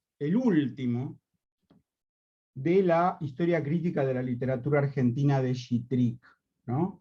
Este es el tomo 12, que tiene como editor a Jorge Monteleone, lo volvemos a nombrar, ya lo nombró Laura antes, para mí el crítico de poesía más importante de la Argentina de los últimos 40 años, sin ninguna duda, ¿no? Un capo total. Bueno, él es precisamente quien escribe el prólogo y quien seguramente en combinación con Noé decidieron ponerle el título que le pusieron a este volumen, al volumen número 12. Vean cómo se llama el volumen, ¿no? Una literatura en aflicción. Una literatura en aflicción. Este tomo salió, si no recuerdo mal, en 2017 o 2018, y con él concluyó esa aventura que empezó Gittrick hace unos 15 años, y que muchos de nosotros, me incluyo, creímos que él no iba a ver terminada, ¿no? A él le encargaron una historia crítica de la literatura argentina por MC, todos son tomos así, monstruosos. Laura ya habló de varios tomos, usó el tomo de Macedonio, por ejemplo, comentamos que Macedonio tiene un tomo, pero Borges no, bueno, una cantidad de cosas. Iban a ser 10, fueron 12 al final, y Noé llegó a ver ese sueño, que no hace mucho leí que era un sueño de Ángel Rama, ¿no? Ángel Rama quería hacer una historia de la literatura latinoamericana en varios volúmenes, y bueno, y Gittrick hizo una historia crítica, él agregó esa palabra, y de la literatura argentina, un poco más corta, pero lo logró. ¿Qué dice Monteleone en esta introducción al libro, ¿no? Voy a ir leyendo algunas partecitas para que veamos para dónde quiere disparar él. Dice, ¿qué es el presente? El relámpago. Pero ese relámpago ilumina en ese instante de la hora aquello mismo que conforma su propio resplandor, lo que ha sido. Otra vez, Walter Benjamin, que es el que inventó esta idea, el presente es un relámpago, ¿no? Acude en nuestro auxilio. No es posible captar al relámpago, al presente, como verdaderamente ha sido, y adueñarse de ese pasado traído por el relámpago, ¿no? Digamos, siempre está esa idea, es captarlo en el relámpago actual, ¿no? El pasado yo lo puedo captar en el relámpago actual. Bueno, así arranca él, ¿no? Y también, citando a Benjamin, dice que articular históricamente el pasado no significa conocerlo como verdaderamente fue. Se trata de adueñarse de un recuerdo tal como éste relampaguea en un instante de peligro. Bueno, ¿y por qué habla de un instante de peligro? Bueno, porque su tesis es que ahí hace una conexión, dice, mientras estoy escribiendo esta introducción, cerca de Tafí del Valle, en Tucumán, en un lugar que se llama Pozo de Vargas, acaban de descubrir 140 cadáveres enterrados durante la dictadura en diferentes momentos. En realidad no durante la dictadura, sino desde 1975, Operativo Independencia, presidencia de María Estela Martínez de Perón, todavía. Desde ese momento empezaron a tirar ahí cadáveres, ¿no? 140 detenidos desaparecidos, dice, y todavía no llegaron al fondo del pozo, dice. Faltan unos metros para llegar al fondo del pozo. Como ese pozo, el escándalo del genocidio ha condicionado para siempre la vida sociohistórica de la Argentina de las últimas décadas.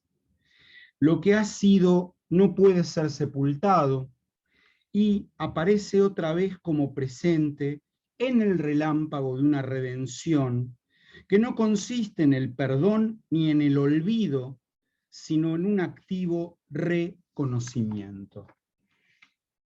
Alude al perdón y al olvido por ese lema de Madres de Plaza de Mayo, ni olvido ni perdón, ¿no? Más adelante sigue diciendo, esa repetición temporal, lo que ha ocurrido, lo que ocurre, obra en la doble escena de pasado y del presente imbricados. En la medida en que el acontecimiento desaparecido es el significante que nos representa, él está donde nosotros, argentinos, faltamos. Y la vergüenza que produce revela otra identificación. Entonces el presente de lo acontecido no puede ser sino la escritura de esa falta. Menos como sutura que como persistencia y como resistencia.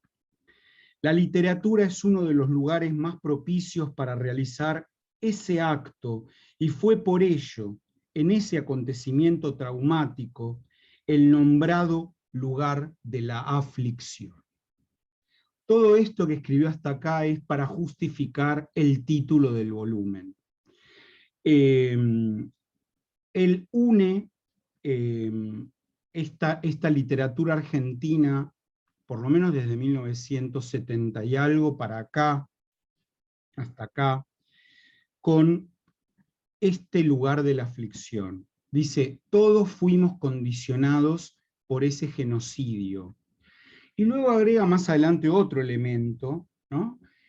Que es, según él, los gobiernos neoliberales, empezando por el neoliberalismo económico del proceso, siguiendo por el neoliberalismo menemista y luego el pequeño neoliberalismo de la Alianza, y dice, y ahora estamos entrando en otro neoliberalismo, está hablando del gobierno de Macri, ¿no?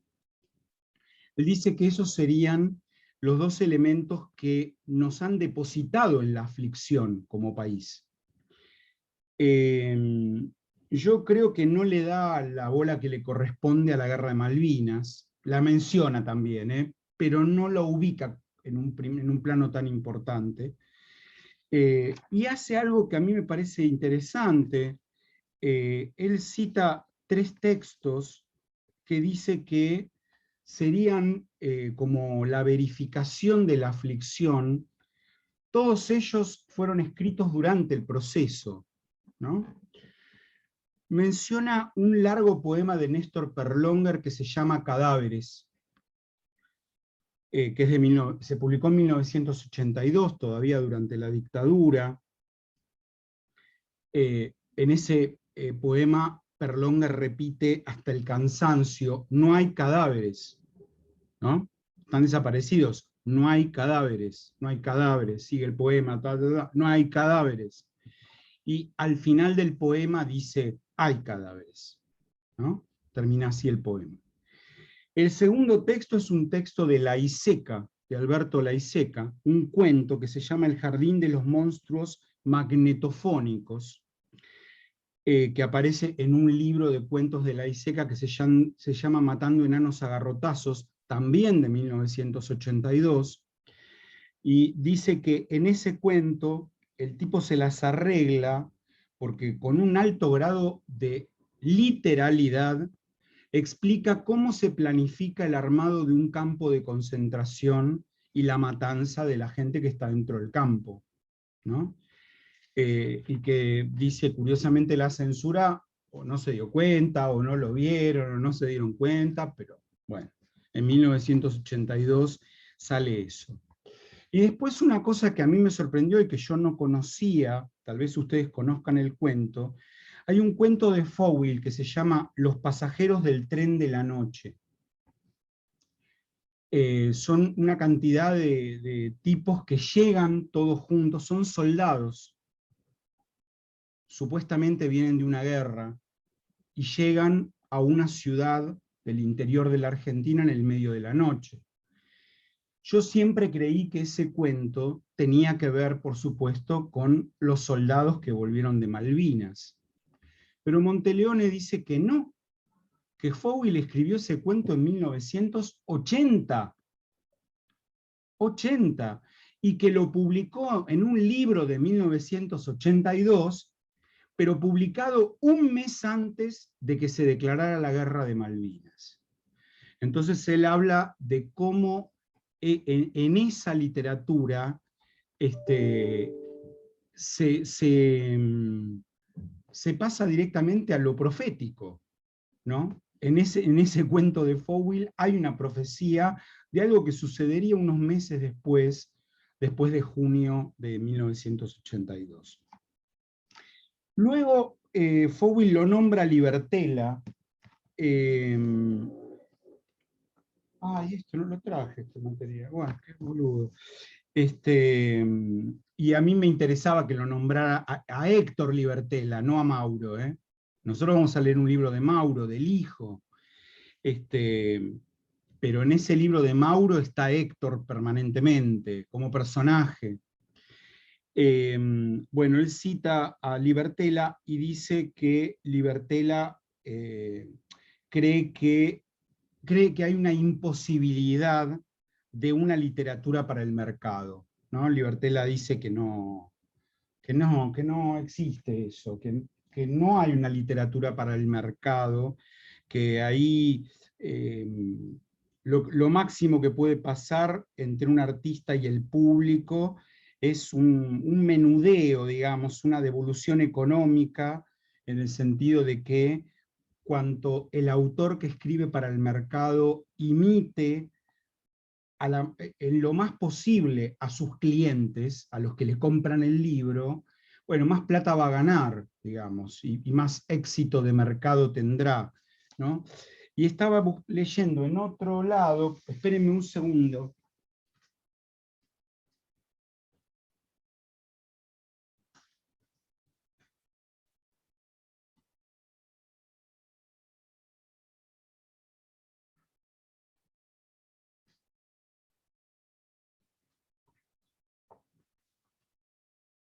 Un libro inédito de Marcelo Damiani, que es un crítico literario, que se llama La verdad de la ficción. Le dedica un capitulito a Libertela, el tipo, y lo cita, literal.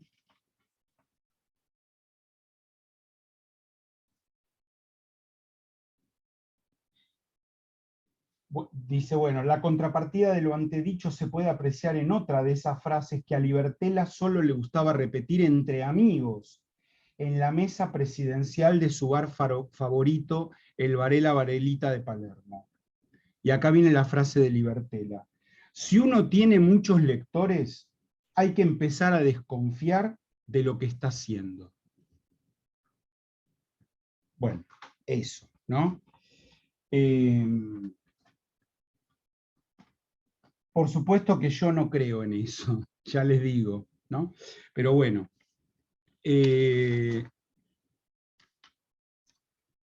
Así que se supone que el territorio por el que nosotros vamos a rumbear tiene que ver con esta etapa de la aflicción. La aflicción entendida también en otros sentidos, ¿no? Sí, Mauro. ¿Cuántos capítulos es ese libro? ¿Cuántos capítulos tiene? ¿Podrás decir ¿Cuál? algunos? El de G-Trick. Un montón. ¿O qué lo escriben, digamos, críticos? Son varios, ¿no? Sí, diferentes críticos.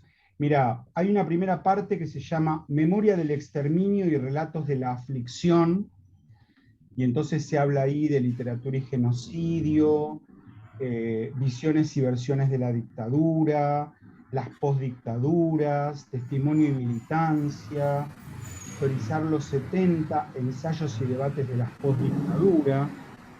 Luego hay otra parte que dice narrativas del presente histórico, mapa tentativo de una contemporaneidad, lo escribe Martín Cohen, narrativas villeras, todo un capítulo sobre eso, la imaginación de la crisis, señales de vida con el fin de la historia, o sea, hablando de la teoría de la posmodernidad de Fukuyama, Narrativas históricas de la posmodernidad argentina por Jimena Néspolo, amiga de Laura. El quiebre de la posdictadura, narrativas del sinceramiento de Elsa Drukarov. Después hay otra parte que se llama Coyunturas, donde hay un artículo muy bueno de José Luis de Diego sobre el mercado editorial. Otro que se llama Resurrecciones y parricidios, de Elisa Calabrese, profesora de Mar del Plata. Área cultural y transformaciones artísticas en el interior, Córdoba, Santa Fe y Entre Ríos, lo escribe Bracamonte, de la Universidad de Córdoba. Después hay otra parte que se llama Poéticas, y hay varios artículos, el primero de Monteleone, extraordinario, Poesía Argentina, de la mirada corroída al relato social. Monteleone habla de la poesía de los 70, de los 80 y el principio de los 90. Luego hay un artículo muy bueno de Carlos Batilana sobre las revistas de poesía de los 80 a los 90 y los primeros años de este siglo. Poetas en el cambio de siglo, de Silvio Mattoni, sobre los poetas que están escribiendo al final de los años 90 y al principio de la primera década de este siglo. Otro artículo de Claudia Cossack sobre la poesía experimental y la tecnología. El giro autobiográfico de las escrituras del yo, por Alberto Giordano, y aquí se habla un poco de poesía y otro poco de prosa. Un capítulo muy bueno de Ezequiel del Rosso sobre la literatura policial argentina de los últimos 40 años. Después hay otro aparte llamada Figuras, donde los capítulos directamente están referidos a Hellman, Saer, Laiseca, César Aira, esos autores, que serían las figuras de esta literatura de la ficción. Y uno final que se llama Imágenes, Voces, Cuerpos, que hacen una relación de la literatura argentina no publicada en libros, digamos así, ¿no? Hay uno sobre el teatro argentino, las poéticas teatrales, de Marcos Rosenweig. Otro, las imágenes, la superficie de las imágenes, o sea, el cine argentino, los guiones de cine. Otro sobre la historieta argentina, de Judith Gociol. El último, Voces de la música popular, por Facundo Ruiz, cómo aparecen las letras de las canciones argentinas de estas últimas etapas. Quiero decir, Ruiz no aborda, es un capítulo, imagínate, ¿no? No aborda ningún género a fondo, habla un poquitito del rock, un poco del folclore, no mucho más, ¿no? Y ahí termina, y viene el epílogo de G-Trick, donde dice más o menos, lo logré, ¿no? Es eso. Está bueno. Bueno, la cuestión es, vamos a llegar a leer estos autores. ¿Ustedes leyeron algo ya de Libertela, de Almada, de González López o de Incardona? Ladrilleros leí nada más. Ladrilleros, ¿sí? Profe. Sí, yo también. Ladrilleros. Bien. Bueno, pero ¿la leyeron para acá? ¿O la habían leído? No, de antes. No la había leído, sí, también. Bien. Sí, de la Armada me gusta. Bien. Sí, a mí también. Dolores. El libro enterrado. El libro enterrado. Bien. Bueno, el pedido para la próxima es que lean el libro enterrado. Luego, de la bibliografía, quiero aclarar también esto. Subí de la bibliografía nada más que 3 cosas que están en PDF, porque lo demás no está en PDF. En general hay una pequeña reseña, y lo demás son reportajes. Reportajes a Almada, a González López, y uno a Incardona. Eso tienen que buscarlo en el teléfono o en la compu y leerlo de ahí, digamos, qué sé yo, no hay manera. O sea que tienen el link en el programa, si no les marcha el link por alguna razón, pongan entre comillas el nombre del artículo de donde fue publicado y lo van a encontrar, seguro. Lo que yo les pido es que lean. Hay un largo artículo que no hay que leer entero, hay que mirar bien, de Maximiliano Crespi, yo me lo imprimí, se llama Las fuerzas extrañas, él habla de el nuevo realismo. Él habla de un nuevo realismo en la literatura de la década pasada, digamos, ¿no? Argentina. Ahí busquen cuando habla de Mauro Libertela y de Selva Almada. No lean los otros autores que no los vamos a ver, ¿no? Y después hay un artículo de María Jimena Venturini que se llama Buscando al Padre. Bueno, ese también léanlo. Además de la novela de Libertela. Y si pueden ya, también, vayan leyéndose Ladrilleros, aquellos que no lo leyeron, ¿no?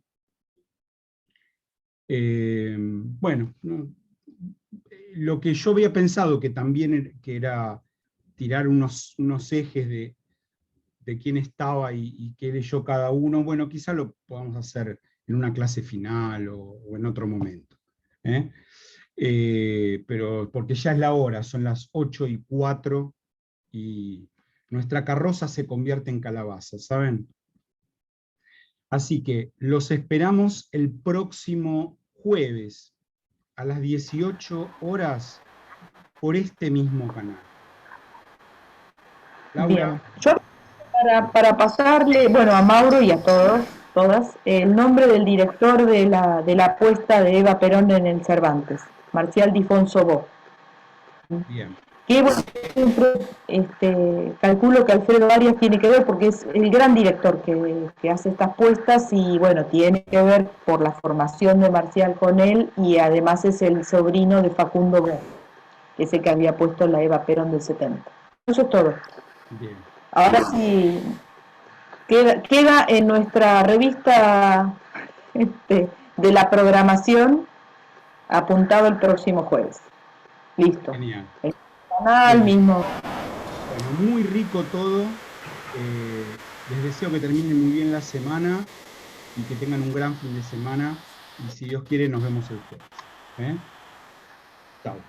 Abrazo. Todo bien. Buena semana. Chao, igualmente.